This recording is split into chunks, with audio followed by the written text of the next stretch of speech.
Tapos Facebook sa i-post mo. Paano maligo? Sumangka na. Sound effect.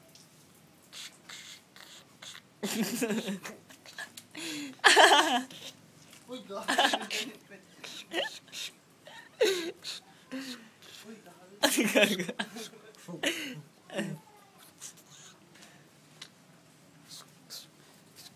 Uy, ano ba yan? Sound effect. Ang sakit mo sa tenga, men. Sound effect nga yan. Ala, ala.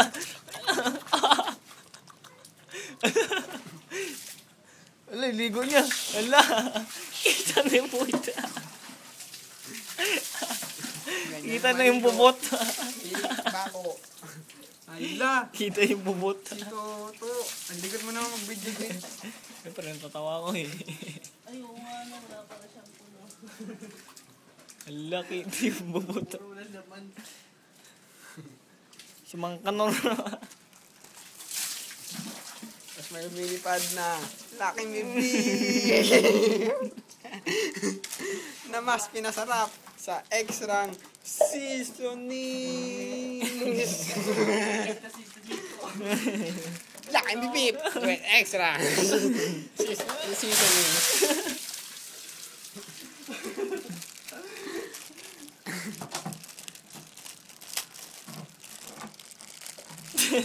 Dama-dama ang lasa sa mas pinasarap na laking bibig.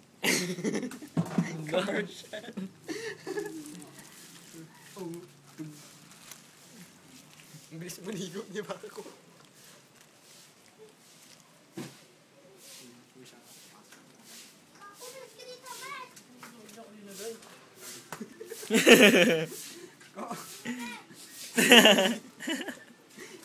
Bakit? Si Mang Kanor.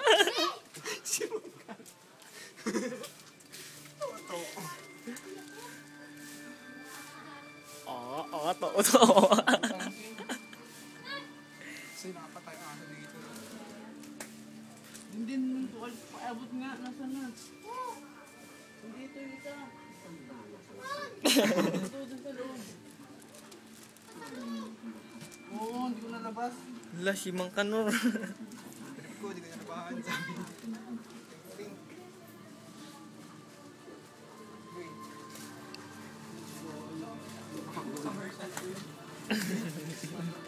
Oh, tapos na. Tapos na yung laban. Dito.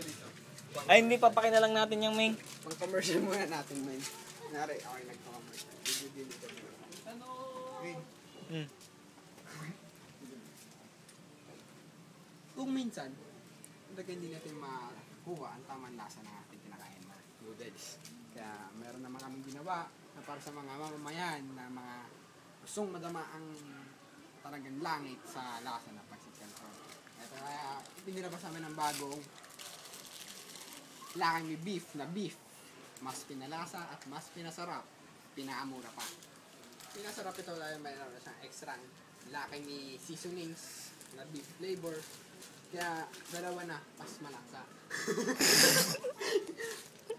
Okay na ba?